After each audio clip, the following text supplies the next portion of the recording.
Baik.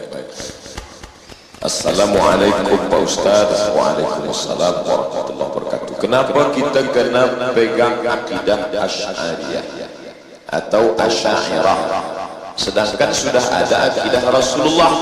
Kenapa tak langsung saja akidah Rasulullah? Sekarang saya balik. Awak tadi baca Quran. Iya. Baca Quran pakai qiraat siapa? Qiraat Hafs. Qiraat yang kita baca itu qiraat Hafs. Alladzina yuqimuna as-salata wa mimma razaqnahum yunfiqun. Itu riwayat Hafs. Kalau orang Maghribi dia baca qiraat Warsh. Alladzina yuqimuna as-salata. Qiraat Hafs kita baca walam yakul lahu kufuwan ahad. Kalau orang Maghribi dia baca qiraat Warsh walam yakul lahu kufuwan ahad. Kita baca al-mu'minuna wal-mu'minatu ba'duhum awliya'u ba'd. Hafs. Kalau orang Maghribi dia baca qiraat Warsh al-mu'minuna wal-mu'minat. Tadi imam baca panjang mana? Dia baca Hafs. Alhamdulillahirabbil alamin, arrahmanir rahim, maliki yaumiddin. Itu Hafs. Kalau Warsh, alhamdulillahirabbil alamin, arrahmanir rahim, maliki yaumiddin. Kenapa tak langsung saja ke Rasulullah? Manakala kita balikkan macam ini, saya kan tanya akidah, bukan tanya qiraat. Maknanya kita mengambil qiraat berdasarkan sanad bersilsilah dari tuan guru kita sampailah ke Imam Hafs, dari Imam Hafs sampai ke Nabi. Yang mempopularkannya, yang memasburkannya Imam Hafs dari Asim, maka disebut qiraat Hafs. Dalam masalah akidah, dari guru-guru kita sampai kepada Imam Asy'ari. Imam Asy'ari dari mana? Dari salafus saleh. Dia yang menyusunnya menjadi suatu ilmu. Kenapa kita pakai Syafi'i? Kerana Imam Syafi'i yang menyusun usul dalam kitab Ar-Risalah. Apa kata Imam Ahmad bin Hanbal Hambali? Kami hafaz hadis banyak. Musnad Ahmad bin Hanbal 40,000 hadis. Kami hafaz, tapi kami tak faham mana hadis am, mana hadis khas, mana hadis mutlak, mana hadis muqayyad. Tak faham kami mana taqyidul mutlak, mana takhsisul am sebelum Syafi'i dah.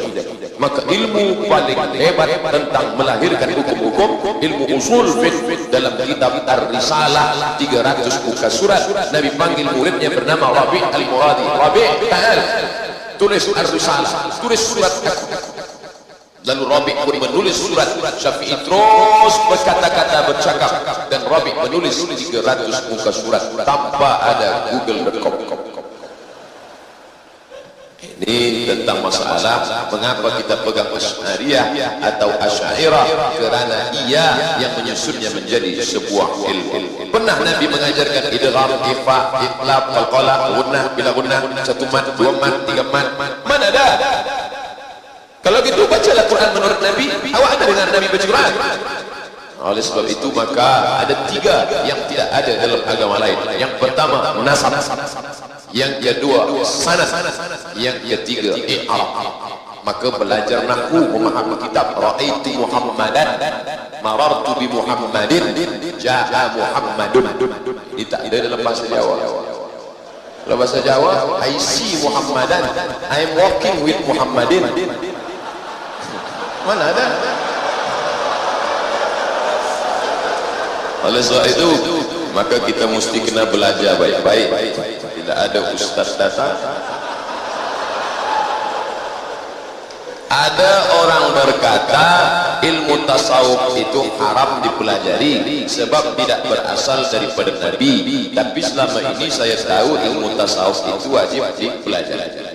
3. Ini haram, ini makruh, ini mubah, ini sunat. Bila perintahnya wajib, bila perintahnya kuat, wajib. Perintahnya tak kuat, sunat. Bila larangannya kuat, haram. Bila larangannya tak kuat, makruh. Tak disuruh, tak dilarang, mubah. Siapa yang membuat itu? Ulama fiqh. Ulama fiqh tajuk dia halal haram makruh mubah, halal haram makruh mubah. Datang ulama akidah. Bagaimana mengenal Allah? Wujud, tidak, baqa, aflafatul hawadis, siamuhu binafsihi. Tak usah pakai sifat 20. Mari kembali ke Quran dan Sunnah. Apa awak sanggup mengkaji sifat Allah dalam Quran? baca Quran pun jarang-jarang. Macam mana nak gali sifat Allah dalam Quran? Maka datang ulama, kita tinggal baca buku saja, bukan kita nak tulis buku. Datang, duduk, dengar baik-baik, ngantuk-ngantuk sikit, diampunkan Allah Subhanahu wa taala. Maka datang ulama fiqh, datang ulama akidah, tapi masalah akhlak, bagaimana nak membersihkan hati daripada hasad, bagaimana nak membersihkan hati daripada dendam kesumat. Setelah dia bersih, bagaimana nak memasukkan ridha, qanaah, tawakal. Maka datang ulama yang mengkhususkan diri dalam masalah ini. Mereka lah Imam Junaid Al-Baghdadi, mereka lah Imam Saraj At-Tusi dalam kitab Al-Lumah yang ditahqiq oleh Syekh Dr. Abdul Halim Mahmud. Datanglah Imam Abu Talib Al-Makki dalam kitab Qut Al-Qulub. Datang pula Imam Abu Hamid Al-Ghazali dalam kitab Ihya Ulumuddin. Datang pula para ulama lain, bahkan sampai ke negeri kita Sumatera. Berapa banyak imam-imam daripada atas, daripada Al-Fatani, Syekh Ahmad Al-Fatani, Syekh Daud Al-Fatani, turun sampai ke bawah, daripada Kelantan, daripada Kedah, lalu masuk ke Pulau Sumatera. Kitab Ihya Ulumuddin diterjemah dalam bahasa Melayu, jadilah kitab Sayyirus Sadiqin, ditulis oleh Syekh Abdul Somad Al-Palembani dari Palembang. Nah, tersebut nama sedikit kan? Maka tasawuf mana yang kita ikut? Tasawuf sunni. Tapi kadang orang ini dia tak suka dengan kata tasawuf. Siapa kata tasawuf?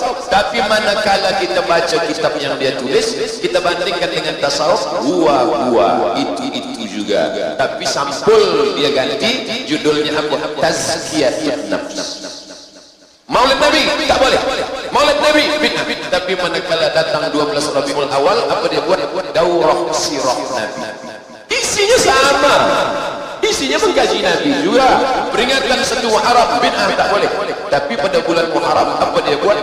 Kajian Muharram, kajian hijrah Nabi. Sama.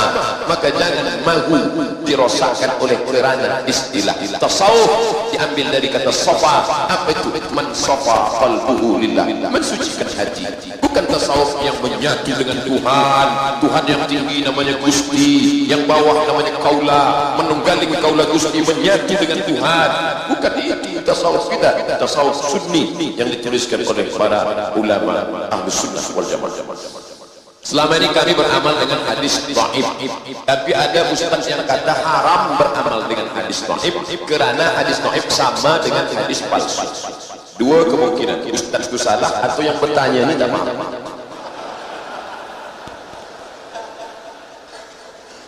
Dengar baik-baik apa kata Imam Nawawi.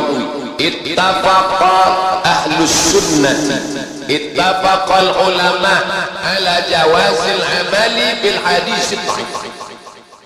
Ini Nawawi yang berkata, sepakat ulama boleh beramal dengan hadis dhaif fi fadailil a'mal, dalam masalah fadail amal. Makanya ulama tak mempermasalahkan hadis dhaif selama cukup 5 syarat. Kata Imam Jalaluddin Abdul Rahman As-Suyuti dalam kitab Takrib yang ditulis Nawawi, disyarah oleh Suyuti, Tadribur Rawi, syarah Takrib An-Nawawi. Tidak dalam masalah akidah, tidak dalam masalah halal haram, tidak ada periwayatnya yang kadzab dan dusta.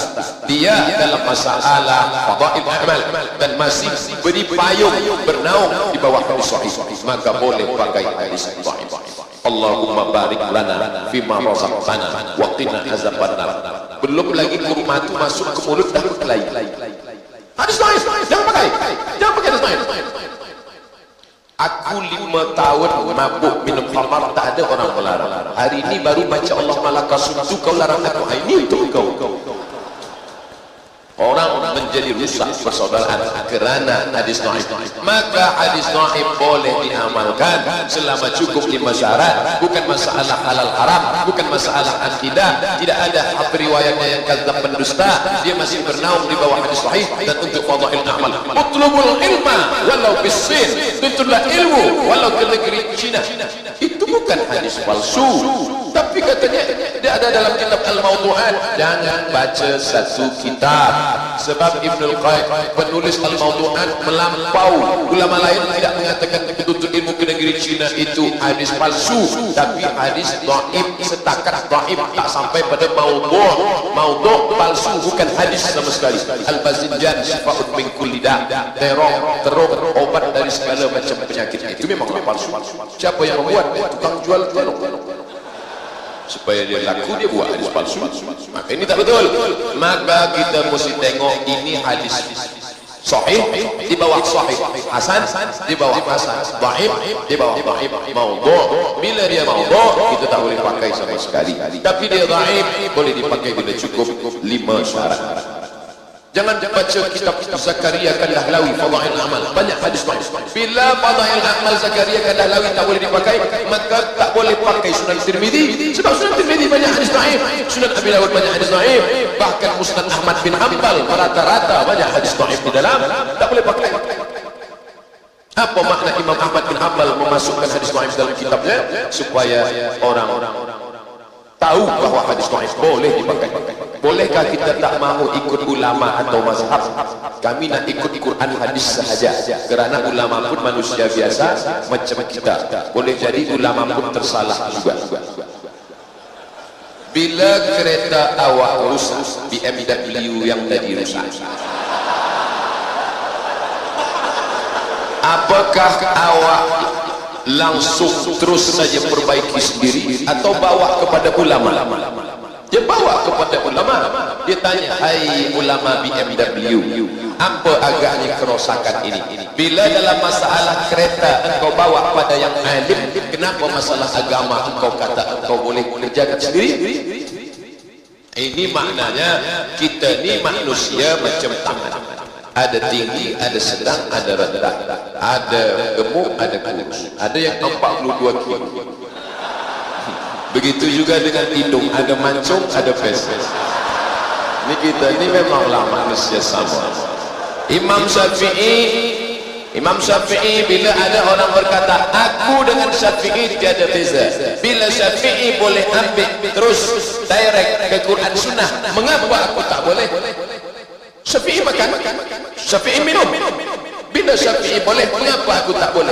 Cuba baca elok-elok Syafi'i. Kalau dia baca kitab, dia tutup sebelah. Dia baca ni, dia tutup sebelah. Muka surat ni dia tutup. Sebab apa? Sebab bila dia tengok, dia faham juga yang sebelah. Kita baca 2-3 kali pun tak boleh faham. Imam Syafi'i berangkat pergi dari rumah ke masjid, dia tutup ruang telinga. Sampai di masjid orang bertanya, Syafi'i, kenapa kau tutup telinga kau? Sebab bila aku buka, aku hafaz semua cakap orang yang aku lihat. Ustaz ni tak ada cerita apa ni? Cuba tengok di www.youtube.com tentang orang punya IQ. Boleh dia sebut, dia boleh katakan ZZYY2378, boleh dia ulang-ulang balik. Kenapa dia boleh? Maka Imam Syafi'i punya kecerdasan smart yang luar biasa. Jadi bila ada orang berkata Syafi'i makan, aku makan, betul. Syafi'i minum, aku minum, betul. Syafi'i tidur, aku tidur. Ya, tapi otak engkau tak sama dengan otak Syafi'i. Makannya sama, mungkin kau lebih daripada dia. Itulah maka kita ikut imam. Apa kata Allah dalam Quran? Fas'alu ahla dzikri, tanya orang yang tahu. In kuntum la ta'lamun, bila kau tak tahu. Maka Allah doakan, Nabi doakan Abdullah bin Abbas. Nah, ya sahabat lain tidak ada dapat itu. Apa kata Nabi? Allahumma faqihhu fid din wa 'allimhu ta'wil. Dalamkan agamanya, ajarkan dia ta'wil. Maka Abdullah ibnu Abbas, umur dia waktu Nabi meninggal 15 tahun, tapi Sayyidina Umar ajlasahu fi majlisihi. Sayyidina Umar mendudukkan dia di majlisnya. Al-alimu kabiran wa in kana saghiran. Al-alimu kabiran, orang yang berilmu itu besar walaupun dia masih muda. Abdullah bin Abbas tak sama manusia. Maka kita yang merasa diri kita rendah, tak ada apa-apa, kita pun ikut kepada para ulama. Allah yang suruh kita fas'alu ahla dzikri in kuntum la ta'lamun. Di tempat kami ada kumpulan minoriti yang berkata Tuhan ada atas langit. Ini akidah yang benar katanya. Siapa yang iktikad Tuhan ada atas langit, siapa yang iktikad ada Tuhan atas langit, dia jadi kafir. Adakah betul kumpulan ini? Tuhan ada atas langit. Di mana Tuhan? Di sana. Berarti dia boleh ditunjuk. Kalau dia tunjuk, dia di atas. Berarti dia sama dengan kipas. Maka kita sudah samakan dia. Padahal dia laisa kamitslihi syai'un wa huwa samiul basir wa lam yakul lahu kufuwan ahad. Maka tak boleh menyamakan Allah dengan makhluk. Kata kitab syarah kitab Aqidah Tahawiyah, di situ disebutkan munazzahun 'anil jihadis sitt, dia suci dari 6 arah. Tidak dibuka, tidak di belakang, tidak di kanan, tidak di kiri, tidak di atas, tidak di bawah. Huwa maujud bila makan, tapi dia bukan fi kulli makan. Ini banyak fitnah ke saya. Somad berkata Tuhan ada dalam bilik kemenung. Somad berkata Tuhan ada dalam tempat najis. Dia salah dengar atau dia ingin fitnah saya. Ahlussunnah wal Jamaah, Allah maujud bila makan. Tidak layak disebut tempat dia di mana, sebab dia sudah ada sebelum tempat, zaman dan masa itu ada. Apa kata Imam Ali karramallahu wajhah, allazi ayyana al-aina la yuqalu annahu aina. Dia yang sudah ada sebelum masa itu ada, maka tak layak dikatakan kepada dia di mana sekarang, karena tak sesuai pertanyaan itu. Bagaimana dengan hadisul jariyah, aina Allah fis sama? Jangan memahami satu masalah dari satu hadis. Hadis itu ada syawahid mutabaat yang lain. Maka ulama mentakwil yang dimaksud di situ aina Allah, dia tunjuk fis sama, maknanya bukan makanun tapi makanah, kedudukan.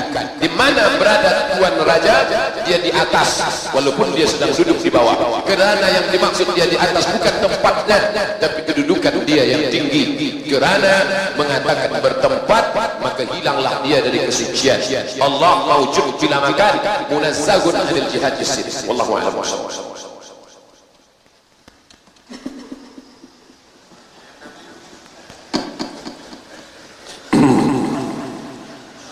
Alhamdulillah.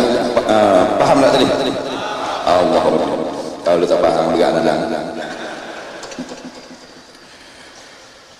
Soalan yang diberikan kepada saya, yang pertama, apakah benar haram hukumnya bersalam selepas solat? Allah. Ini benda gini hari-hari. Bersalam ni berjabat salam. Tak seperti lagi lah yang selepas mayang berjabat salam. Aqala muhalla, pegang tangan berjabat salam. Memang ni berjabat salam hukumnya sunnah Nabi sallallahu alaihi wasallam. Dapat pahala. Nabi sallallahu alaihi wasallam sebut dalam satu hadis, ma min muslimaini yaltaqiyani fayatasafahani illa ghafarallahu lahumma ma lam yatafarraqa aw kama. Ada beberapa hadis yang berlainan lafaz tapi satu hadis saja. Tidak ada dua orang Islam yang bertemu keduanya lalu berjabat salam, melainkan Allah akan ampunkan dosa keduanya sebelum mereka berpisah. Karena itulah ijma' ulama, bersalam ini sunnah, dapat pahala, dan ada tambah lagi ghafarallahu lahu, Allah ampunkan dosa kedua. Tidak ada ulama kata bersalam tidak boleh. Yang jadi masalah ni duduk balah bersalam lepas mayat. Pasal apa jadi berbalah? Pasal dalam hadis Nabi tak kata di mana. Nabi kata ma min muslimaini saja. Tidak ada daripada dua orang Islam yaltaqiyani, yang mereka dua orang ini bertemu, berjumpa. Nabi tak kata berjumpa di mana-mana. Maka asal bersalam itu adalah sunnah, dan sunnah dapat keampunan dosa. Yang jadi masalah lepas mayat. Apakah hukum? Dulu tak jadi masalah, sekarang sudah jadi masalah. Lepas mayat ni daripada dulu ni kita beranak kecil tu orang bersalam tu lepas mayat. Tapi sejak Facebook dengan YouTube ni, jadi ada beberapa ulama mujtahid baru ni haram pula bersalam lepas. Jadi kita nak pakai macam mana ni? Inilah macam tadi lah Ustaz Somad kata, kalau kereta rosak pergi kepada ahli dia yang pandai dari kereta. Maka bila kali berlaku masalah agama, kita balik kepada ulama-ulama. Itulah yang lebih baik. Ulama yang besar-besar dah. Apa kata mereka? Di antaranya daripada suatu hadis riwayat Qatadah berkata, qultu li Anas, akanatil musafahah fi ashabin Nabi sallallahu alaihi wasallam. Wahai Anas, adakah berlaku berjabat tangan ni, berjabat salam pada masa zaman sahabat-sahabat Nabi dulu? Zaman sahabat Nabi ni ada tak jabat-jabat salam ni, bersalaman ni, musafahah? Qala Anas, na'am. Hadis riwayat Anas bin Malik kata, ya, berlakulah, memang zaman kami, zaman sahabat, kami selalu bersalam. Jadi kalau orang yang cerdik, dia sudah dapat jawab. Sama ada sebelum salam, sebelum semayang atau lepas semayang, memang boleh, tak ada masalah. Sebab tidak ada diceritakan barang siapa bersalam lepas semayang masuk neraka. Itu lain. Ini umum saja. Cukup dengan satu dalil, dua dalil saja. Saya dah bagi dua dalil. Satu hadis, Nabi kata tidak ada dua orang Islam berjumpa lalu berjawab salam, Allah ampun dosa keduanya. Nampak? Okey, boleh tak bersalam? Boleh. Dipuji syarak, diperintah syarak. Allah jangan kita dengar. Hapuskan dosa. Yang kedua pula, aku tanya Anas, iaitu sahabat Nabi. Masa zaman sahabat itu mereka bersalam atau tidak? Naam, ya, mereka bersalam. Kalau kita orang cerdik, dengan dua dalil ini sudah memadai. Betul tak dia? Sudah cukup. Batu kata pepatah Arab, azab yudrikus lagi walau kalimatin wahid. Orang yang cerdik dengan satu kalimah saja dia sudah faham. Wala yudrikus nabi walau tuliyat alaihi Taurat wal Injil. Dan orang bodoh itu dia tidak akan faham walaupun kita baca khatam kitab Taurat dan Injil depan dia, tetap tidak. Baik, kata ulama. Siapa yang berkata? Antaranya Imam Nawawi rahimahullah taala. Dia kata wal muhtar an yuqala, dan yang dipilih, perkataan yang dipilih itu pada masalah boleh atau tidak bersalam selepas sembahyang. Assalamualaikum warahmatullahi, assalamualaikum warahmatullahi, bersalam. Ataupun selepas wirid dah selesai, dia nak pergi, dia bersalam. Kalau orang berwirid apa tak salam? Kalau orang nak pergi awal belum berwirid, dia salam dengan orang. Kalau orang yang berwirid sama-sama berwirid, mereka tak salam lagi. Salam sembahyang dia dulu. Habis berwirid berdoa baru salam. Maka katalah Imam Nawawi, wal muhtar an yuqala, dan yang dipilih. Kalau kita nak mana satu betul ni? Ada kata boleh salam, ada kata tak boleh salam. Yang dipilih, perkataan yang dipilih, insafa man kana ma'amu qabla solah. Jikalau kita bersalam dengan orang yang kita telah berjumpa sebelum sembahyang. Sebelum sembahyang kita jumpa dah. Lepas salam sembahyang kita bersalam pula. Fa mubah, maka hukumnya harus, bukan haram. Ini tidak haram, semua haram. Kalau semua haram senang. Mak rempit boleh jadi mufti. Tak payah pergi merokok. Soalan pertama haram, soalan kedua haram, soalan ketiga, empat, lima haram, semua haram. Betul tak? Jadi kalau dia bersalam selepas sembahyang, padahal tadi sudah bertemu, maka hukumnya mubah, hukumnya harus. Nampak? Wa in safaha man lam yakun ma'ahu qablaha fa mustahabbah. Dan jikalau dia bersalam dengan orang yang dia belum jumpa sebelum sembahyang, maka bersalam itu dari sunat. Nampak? Li'annal musafaha 'inda liqa ialah sunnatun bil ijma'. Ni Imam Nawawi kata, kerana bersalam masa bertemu memang sepakat ijma' mengatakan itu sunnah.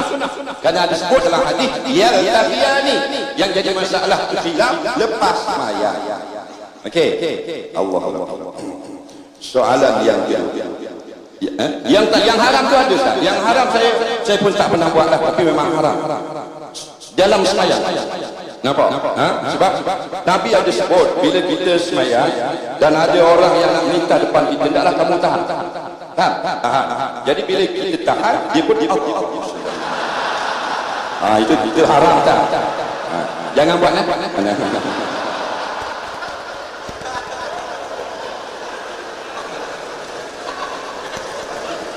Soalan yang kedua, berlaku kekeliruan pada masalah makan di rumah orang mati. Ada yang kata haram dan kena laknat.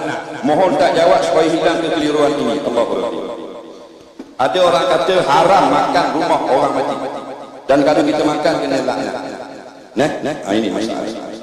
Betul ke tidak? Berlaku perbalahan, bergaduh-gaduh dan sebagainya. Mengaji tak mau, mengaji malas, yang rajinnya gaduh. Jadi faham baik-baik. Tidak ada lah sebarang hadis yang kita pernah jumpa lah kitab-kitab hadis yang Nabi kata bila kamu pergi rumah orang mati haram kamu makan ini, tak ada. Yang Nabi kata bila berlakunya kematian Ja'far radhiyallahu anhu, Nabi kata pada sahabat, isna'u li ali Ja'farin ta'ama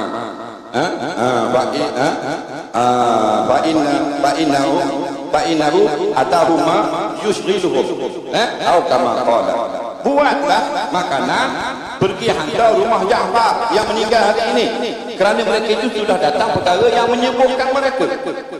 Itu hadis. Maknanya Nabi kata kalau ada jiran kita mati, kita pergi hantar makanan, kita buat makanan untuk hari itu, sebab mereka itu sibuk nak gali kubur, nak siap keranda, nak mandi mayat. Jadi kalau nak memasak-masak pula, jadi tak sempat nak uruskan mayat. Jadi rumah-rumah jiran tolong buat makanan supaya mereka tidak lagi fikir masalah makanan untuk sempurnakan mayat. Itu maksud Nabi. Kita dah lebih-lebih dah. Haram bila pergi orang mati ada air, haram minum. Sampai budak nak menyusu pun haram. Budak tu kata, saya tak haram, saya masih kecil. Ini masalah ada berlaku. Dia nak menyusu anak dia, maklum dia, maklumnya mak saudara lah. Tu orang bawah haram menyusu anak. Mengopek ni atas rumah. Sampai begitu sekali. Kalau rumah tu bawah okey ada okey. Kalau rumah bawah tu lecok, ada kotor tu maka dalam longkang. Jadi tak salah. Yang salah itu kita pergi rumah orang mati, kita kata ke tuan rumah, kami datang ziarah ni, buatlah nasi goreng. Kita datang jauh ni dari Riau, nasi goreng dua.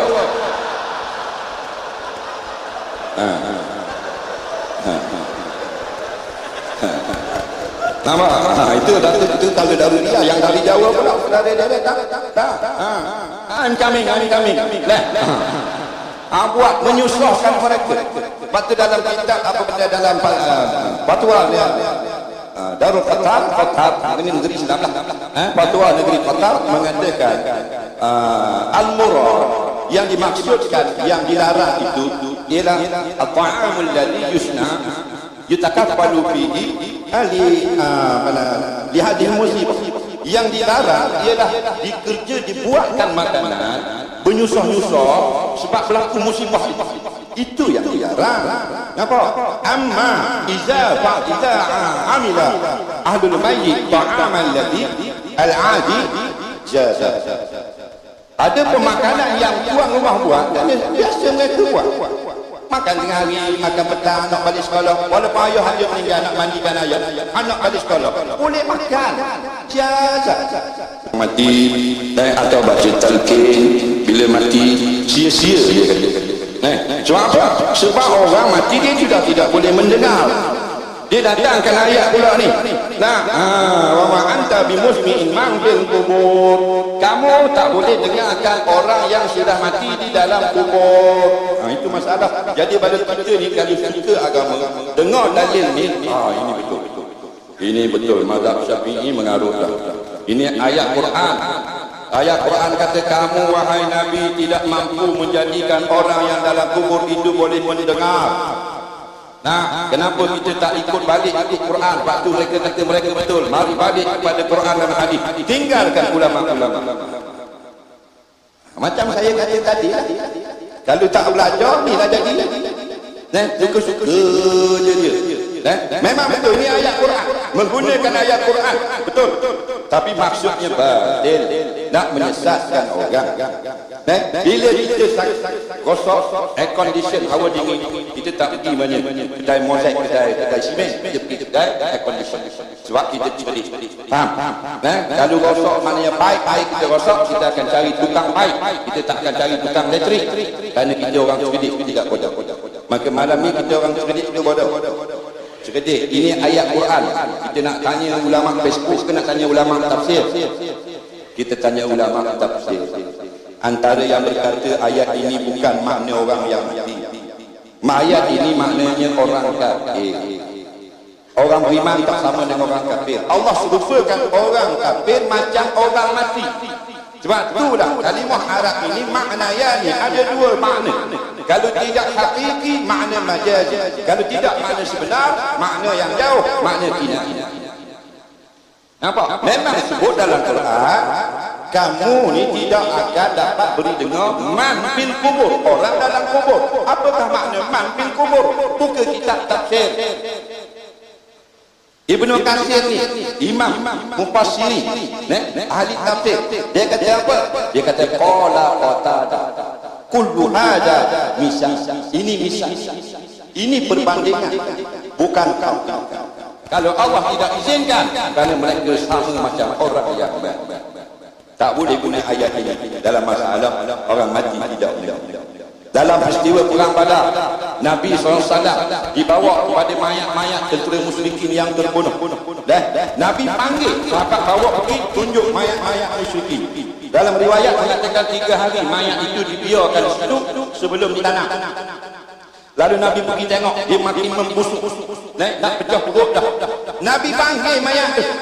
Nabi kata, ya Aba Jahlin ibn Hisham, ya Umayyah ibn Khalaf, ya Utbah ibn Mughirah, ya Umayyah ibn Utbah ibn Mughirah. 4 orang ni Nabi panggil, kepala musyrikin. Hei si fulan bin si fulan, hei si fulan bin si fulan, hei si fulan bin si fulan, hei si fulan bin si fulan. Sahabat tengok pelik Nabi cakap dengan orang mati. Kata Sidina Umar, ya Rasulullah, ya Rasulullah. Nampak? Hal yasma'u, adakah mereka dapat mendengar? Anna yujibu. Maaf, Nabi tanya, lepas Nabi panggil tadi, Nabi kata kepada mayat-mayat tadi, Nabi kata, hal wajad. Allah Rabbi, adakah kamu mendapat hal wajadtum ma wa'ada rabbukum haqqan? Adakah kamu mendapati berhala-berhala kamu menjanjikan kebenaran pada hari ini, padahal kamu sedang kalah? Ba ini wajadtum ma wa'adani rabbi haqqan, maka sesungguhnya aku hari ini aku mendapati janji Allah itu benar. Islam benar, musyrikin jawab. Nampak? Sina Umar kata, ya Allah, ini orang mati, mana boleh dengar? Anda yujibu macam mana mereka boleh jawab? Ni mati Rasulullah. Apa? Qad jayyabu, mereka sudah membusuk, nak pecah perut dah. Mana boleh? Nabi kata, walladzi nafsi biyadi. Nabi bersumpah, demi Allah yang aku di dalam genggaman Allah yang menjadikan aku, Allah berkuasa ke atas. Nabi bersumpah, Nabi jawab. Nampak? Nabi kata, kamu ni tidak lebih mendengar daripada mereka. Makna mereka asma'u minkum. Nampak? 5 apa? 5 abdul. Apa yang aku kata ini? Asma. Kamu tidak lebih mendengar daripada mayat-mayat ini. Tapi mereka tidak kuasa untuk menjawab. Nampak? Itu jelas. Jadi dia dengar dah. Mereka mendengar, tapi Tuhan tak benar mereka menjawab. Tidak sia-sia lah kita bicara assalamualaikum. Kum tu menggunakan kita. Orang yang di depan kita berkata-kata, kalau Allah izin kembalikan roh, dia jawab salah. Cuma Allah tak benarkan kita dengar. Kalau kita dengar, jadi kita pula meninggal. Fahamlah? Assalamualaikum ya ahli kubur. Waalaikumsalam Pak Samad. Nampak? Pak Samad meninggal. Ini contoh. Ini contoh. Dia mendengar. Kalau hadis lain, wa yasma'u qara'ani alikum, dan bila kamu berjalan balik dari kubur, mayat itu dengar bunyi terang-terang kamu. Kasut kamu bergeser pada pasir. Bukan kuat. Mayat yasma'u qara'ani. Mayat itu akan dengar bunyi gesekan sepatu. Kalau bunyi yang slow, snap itu dengar. Dah kalau motor kuat-kuat, mayat dengar. Nampak? Orang tanya kepada apa benda ni, Imam Ibn Taymiyah, dia jawab dalam fatwa betul. Dia kata, ya na'am, yasma'u wa yatakallam, bukan saja mendengar, boleh bercakap pula mayat. La ilaha illallah. Itu Ibn Taymiyah yang dibangga-banggakan. Nampak? Yasma'u wa yatakallam, mereka bukan saja dengar dan pula berkata-kata. Dalam satu hadis Nabi kata, "Idza wudi'atil janazah ila anaqi." Apabila dia angkat jenazah, letak di atas kok manusia. Pikullah. Nampak? In kana salihan. Qala, jika mayat itu orang yang baik, dia akan berkata, "Qadimuni, cepat, bawa aku kepada taman-taman surga." Wa in kana ghairu dzalik, qala ya wailata. Nampak tak? Kalau mayat yang jahat, mayat yang tidak baik, maka dia akan berkata, nampak? Ila aina tadhabu? Kamu nak bawa aku pergi ke mana? Yasma'u sautaha kullu syai' illa al-insan atau kama qala. Mendengar suara mayat ini bercakap di atas keranda semuanya melainkan manusia. Ada riwayat yang berlama walau sami'a la sah. Jikalau manusia dengar mayat bercakap di dalam keranda, maka akan mati pula manusia. Nampak? Kita bawa bila-bila contohlah bila-bila barang bersama meninggal dah kita pun usung bila usung Pak Abdul Rahman kata cepatlah cepat ayo cepat kita dengar alamak cakap kita buat kita tak bawa ke kubur takut kita. Jadi jelas di sini memang tidak sia-sia kita membaca, kita beri salam, kita baca talqin, tidak sia-sia. Kalau Allah izin mendengar, dan kalau orang hidup kalau Allah tak izin tidak dapat mendengar. Sikit lagi. Mana dalil mazhab Syafi'i doa talak bala pusing tapak tangan? Apa dalil boleh buat solat baik? Kalau boleh solat baik apa syarat?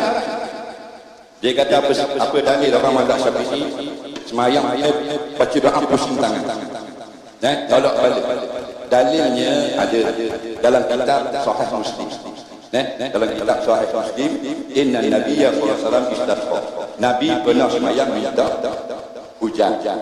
Minta hujan kerana kemarau. Nampak tak? Wa asyara bi zahri kalbahi ila sama.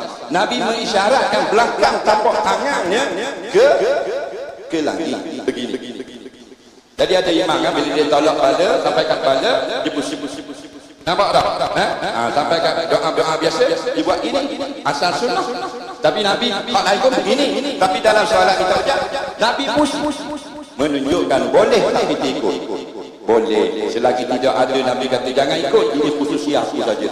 Faham? Tak ada sebut, ada Nabi kata ini untuk aku saja boleh pusing-pusing. Kamu jangan ikut aku. Tak ada. Jadi boleh tak kita pusing tangan? Boleh. Selesai masalah. Apa dalil salat baik? Bila berlaku kematian Najasyi yang masuk Islam, maka Nabi jauh daripada Najasyi beribu kilometer. Nabi pun mengumumkan Najasyi yang Islam telah meninggal dunia. Mari kita aturkan saf dan sembahyang. Itulah sembahyang baik. Nabi ini kabbara arba'ah. Dalam hadis kata Nabi takbir 4 kali takbir. 4 kali takbir solat jenazah. Jenazahnya ada di mana? Ada di Habsyah, ada di Yaman. Faham tak? Kita duduk di sini di Madinah. Allahu Akbar. Itu solat baik. Jadi apakah syaratnya? Syaratnya hendaklah jemaah orang itu orang Islam. Yang keduanya hendaklah sudah dimandi. Kalau belum mandi tak boleh. Kena mandi dulu. Kerana syarat solat selepas mandi. Sunat selepas kapan? Jadi kalau jauh katakan mayat itu di Riau. Contoh. Kita yang nak semayang di Subang Jaya, di Kuala Lumpur, kita kena tanya atau orang di sana di Riau dengar ada kematian di sini. Tak, kita tanya dah. Halo, okey. Sudah mandi? Ya, sudah mandi. Harus selesai mandi. Imam kata, imam sini. Ya. Okey, mulakan semayang. Orang sana kata sudah mandi. Betul kan? Betul. Imam kata. Imam yang jawab sini, sudah selesai mandi. Kita boleh semayang sini. Boleh. Allahu Akbar. Mayat ada depan. Mayat 500 kilo, mayat 100 kilo, mayat 50,000 kilo, mayat 100 kilo dan sebagainya. Boleh. Nampak tak? Syaratnya sudah mandi. Lepas mayat, tiba-tiba kena ulang-ulang. Tersilap. Bukan mayat sudah mandi, imam sudah mandi.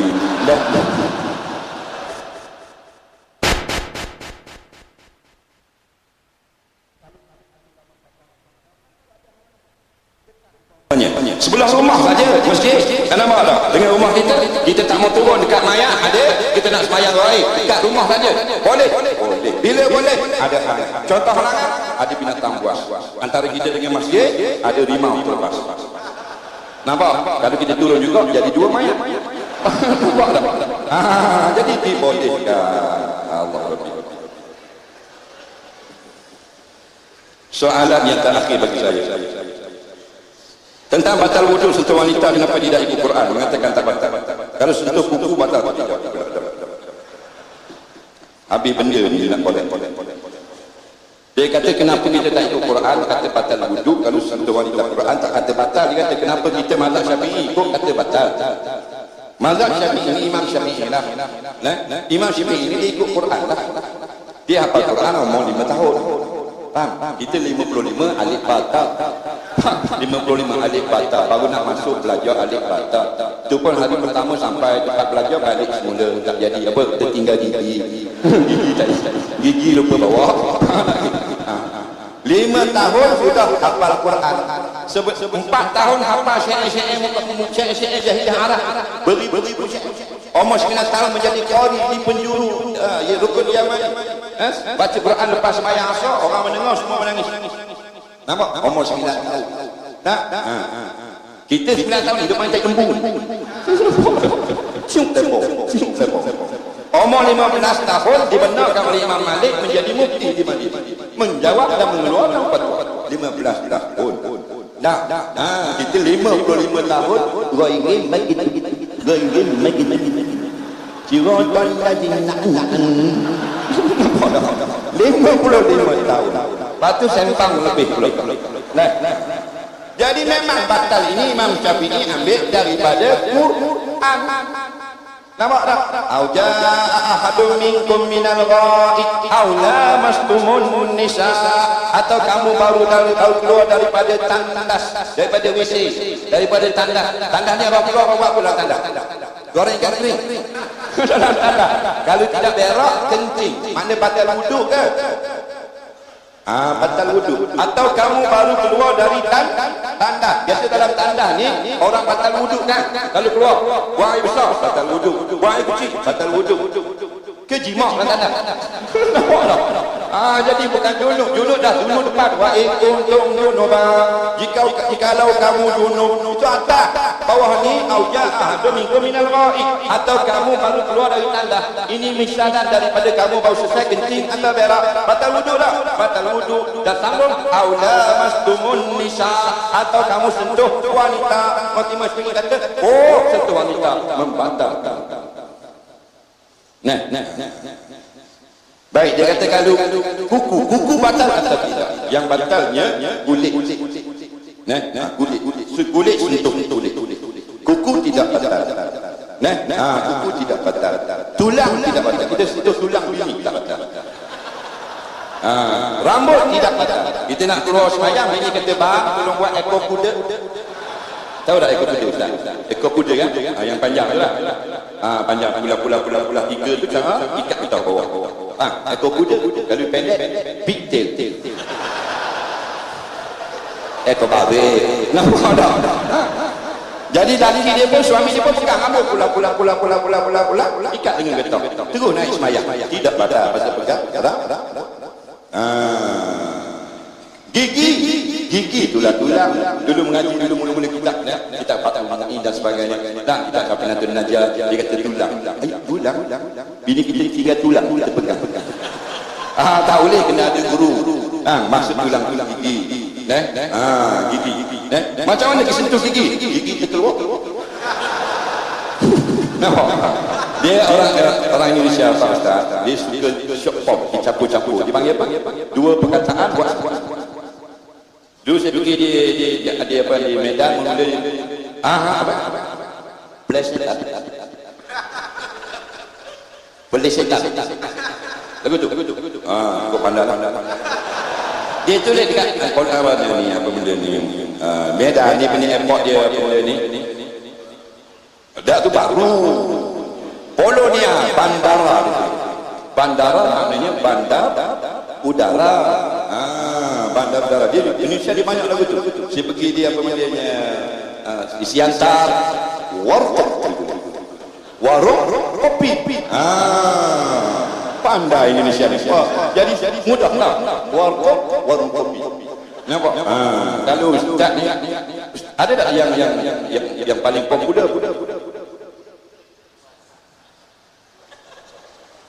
Ustaz Somah. Balik. Kena dia juga. Kalau Ustaz Somah ni kita akan panggil Uri Langsi lah kalau kita Plesetan. Iaitu ulama Riau, ulama Muslim. Dia kuat dia pagi ni pagi Sulawesi, petang pergi Riau balik. Pertama Aceh dia Soro dia Makassar. Itulah. Nampak? Jadi yang jadi perempuan yang jadi isteri yang apa? Yang giginya dia panggil apa kalau di luar? Sini panggil dongak. Gigi di luar, tutup mulut gigi masih di luar. Tahu? Orang Jawa punya ibarat. Bukan itu Aceh. Itu Aceh.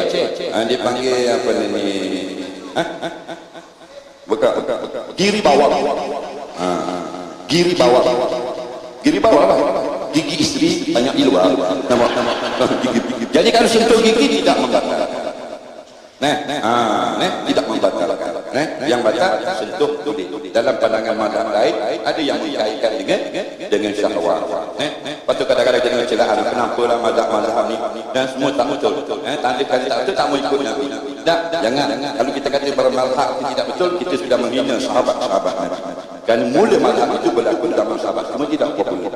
Kalau nampak cium Nabi, kalau kita harus sunnah Imam Zahabi sebut yang mengatakan batal wudu cium Nabi ialah Abdullah bin Umar. Yang katakan tidak batal Abdullah bin Abbas. Nampak? Dan sebagian ulama mazhab mengikut pandangan Abdullah bin Abbas, ada mengikut pandangan Abdullah bin Umar, menunjukkan sini perbezaan pendapat berlaku di kalangan sahabat. Adakah mereka sesat? Nampak? Ini yang dibenarkan oleh syarak. Ini yang dibenarkan syarak. Itulah lebih kurang, mudah-mudahan faham daripada apa yang saya kata. Kalau boleh banyak-banyak kita belajar, jangan belajar direct daripada buku. Kalau direct daripada buku, kita tidak ada rujukan, boleh jadi kita tersalah. Boleh jadi betul, boleh jadi kita tersalah. Banyak-banyak kita berburu sekarang cukup mudah. Beli buku dulu tak ada ni, semua Arab. Sekarang sudah ada bahasa Indonesia, ada bahasa Malaysia dan sebagainya. Tapi ingat, jangan bila kita ada buku, kita ada Google, kita sudah menjadi guru. Ingat satu pepatah Riau, mungkin Ustaz tak pernah dengar. Satu pepatah Riau yang berbunyi, kanda jai karben mudik. Ini betul sah. Jangan gelap, mungkin Ustaz belum sampai kitab dia lagi. Betul. Kanda jai karben panditan abun. Kanda jai karben panditan abun. Maknanya pepatah Riau dah. Adakah orang yang suka membaca buku itu banyak, dia akan menjadi ulama, menjadi pendeta? Tidak. Kalau menjadi pendeta, musuh orang sesat. Jadi bukan dengan kita banyak membaca, tidak ada guru, kita akan boleh jadi alim, boleh jadi mu'tabar. Tidak, mesti kita kena ada guru. Jadi akhir alam daripada saya, oleh kerana Ustaz Utama sudi bersama kita. Mulakan dengan pantun, saya tak tamatkan dengan pantun juga. Boleh. Ikan panggang kesukaan Jokowi, makan di tepi kandang teriki. Ustaz Abdul Somad kebanggaan Pertiwi. Kalau ada masa datang lagi. Assalamualaikum warahmatullahi wabarakatuh. Alhamdulillah, muslimat rahmati Allah. Selesai pusingan kita yang kedua dan kita ada pusingan yang ketiga. Alhamdulillah, kita mengambil keberkatan ataupun peluang yang dihadiri oleh dua para asatizah, iaitu Ustaz Abdul Somad dan Ustaz Khandrus. Alhamdulillah, kita akan memanfaatkan peluang ini, yang mana pusingan yang ketiga ini kita akan buka kepada para jemaah hanya 3 soalan saja. Dan 3 soalan ini khusus hanya untuk Ustaz Abdul Somad kerana beliau datang daripada jauh. Jadi datang dari jauh, jadi kita berikan peluang kesempatan ini untuk kita mendengar jawapan yang soalan akan ditanya oleh para jemaah yang hadir pada malam ini, dan hanya buka 3 soalan saja. Dipersilakan. Ringkas. Ya, sila.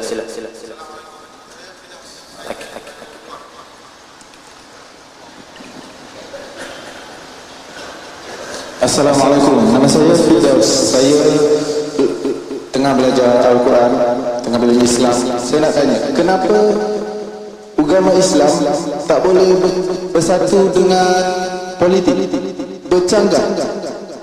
Terima kasih.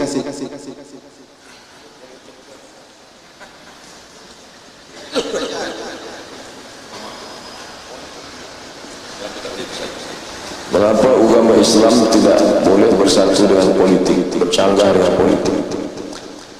Mengkaji masalah sembahyang, puasa, namanya fiqh ibadah. Mengkaji masalah jual beli, hutang piutang, gadai menggadai, namanya fiqh muamalah. Mengkaji masalah nikah, cerai, khulu', talak, fasakh, namanya fiqh nikah. Mengkaji masalah mengangkat pemimpin, menjatuhkan pemimpin, mengangkat ini fiqh siasat. Ada satu fiqh namanya fiqh siasat, dan kitab yang paling tua khas tentang fiqh siasat tahun 450 Hijrah ditulis oleh Imam Al-Mawardi. Nama kitabnya Al-Ahkam As-Sultaniyah, hukum hakam kesultanan. Jadi bila ada orang mengatakan Islam tak ada bahaskan politik, maka dia sedang terkena penyakit sekularisme. Sebab dia kata Islam hanya uruskan masalah 3 saja: akikah, nikah, takziah. Adapun masalah ni a'udzubillahi minas siyasah wa man sasa wa yasus wa sa'is wa masus, aku tak ada pakai ini siasat. Maka ini adalah sejak lemahnya pemerintahan Islam, maka umat Islam mesti kita ajarkan balik ke empat ini: fiqh ibadah, fiqh muamalah, fiqh munakahah, fiqh siasat. Tak ada bercakap. Allah. Baik, soalan yang kedua. Assalamualaikum, nama saya Zul. Saya nak tanya, bolehkah kita pakai terus mesin basuh daripada orang kafir? Contoh kita beli, adakah kita nak basuh dulu ke atau boleh guna terus mesin basuh daripada orang kafir? Mesin basuh itu kan terbuat dari fiber kah, dari plastik kah? Maka bila kita yakin tidak ada hadas najis, tak ada najis, bukan dari khinzir, bukan daripada anjing, maka kita tak perlu sama. Kita tak perlu sama. Kalau semua yang dari kafir itu najis, innamal musyrikuna najasun, orang musyrik itu najis, bukan najis aini, bukan benda dia najis, najis maknawi, perbuatan dia mempersekutukan Allah itu najis. Sama bila kita tak suka pada orang, awak ni najis lah, apa berubah dia jadi khinzir? Kan tidak.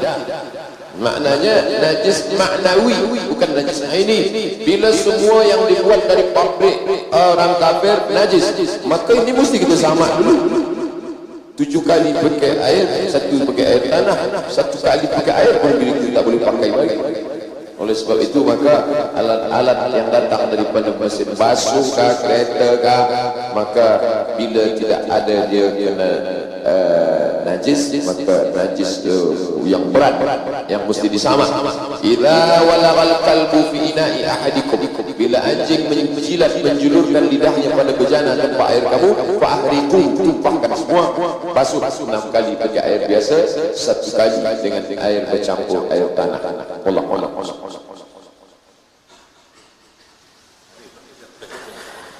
Soalan yang ketiga.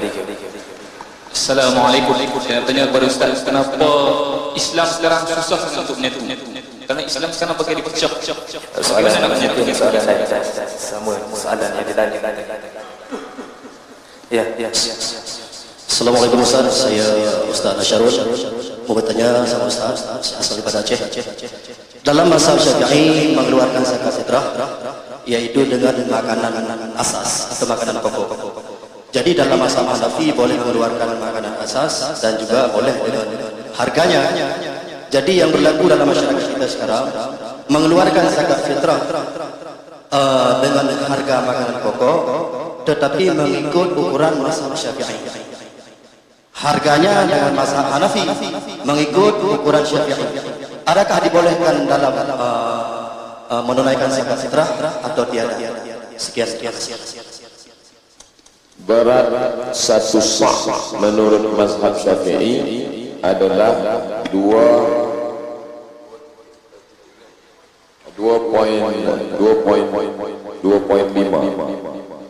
Kemudian dalam mazhab Hanafi 1 sa' itu 4 mod. Banyak banyak. Kalau nak tengok macam mana satu mud, satu sah dalam Hanafi, Maliki, Syafi'i, Hambali, boleh download kitab judulnya Al-Makail wal Mawazin Asy-Syar'iyyah. Al-Makail takaran, wal Mawazin timbangan, Asy-Syar'iyyah hukum syar'i, ditulis Mufti Mesir Syekh Ali Jum'ah. Situ nampak beza antara berat satu sah menurut Syafi'i dengan jumhur Hanafi, Maliki, Hambali. Bila kita nak bayar dengan beras, maka kita pakai berat Syafi'i. Bila kita nak bayar dengan wang, maka kita pakai berat Hanafi.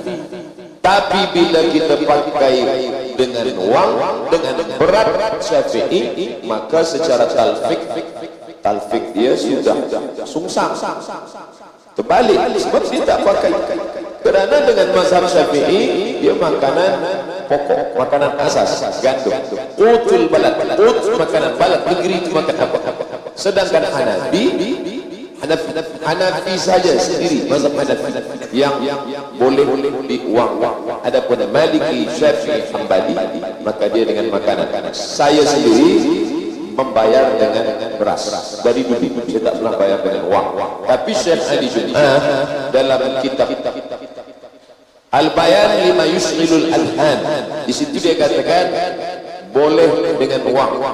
Sebab saat ini beza dengan zaman dulu. Dulu orang bayar gandum dia boleh tukar gandum dengan kain.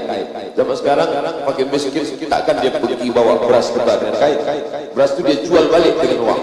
Maka lebih elok dengan wang kata Syekh Ali Jum'ah. Tapi saya mengamalkan, saya bayar beras. Bila nak bayar dengan beras, pakai berat jumhur Syafi'i, Maliki, Hambali. Bila nak bayar dengan wang, pakai berat Hanafi. Wallahu a'lam. InsyaAllah jelas soalan yang terakhir. Boleh sana. Soalan yang terakhir. Ya. Sudah. Okey.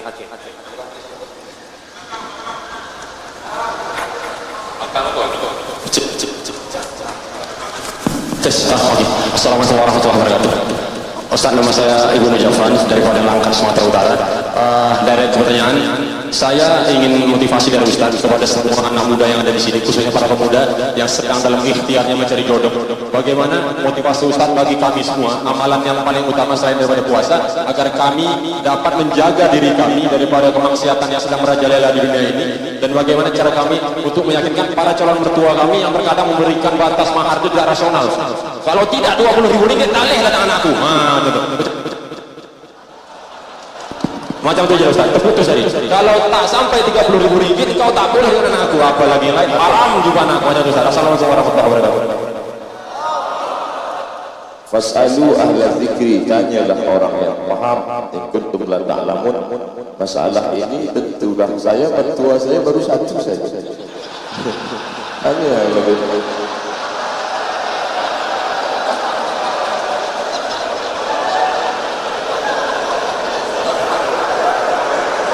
Saya baru balik dari Palembang, berjumpa dengan Habib Muhammad Al-Attas. Kata Habib Muhammad Al-Attas, bila nak senang nikah, bacalah Ratib Al-Attas 41 kali. Ratib Al-Attas. Jadi ada pemuda ni, dia baru baca 17, dia tidur. Esok pagi dia pinang, langsung saja terus terima. Dia datang kepada Habib, aku dah baca tak sampai 41, 17, kenapa aku boleh diterima? Kata Habib Muhammad, engkau baca 17, engkau diterima. Bila engkau baca 41, dia yang datang kepada engkau. Jadi masalah mertua mahar tadi, cubalah, tapi saya belum cuba lagi. Wallahu a'lam. Alhamdulillah.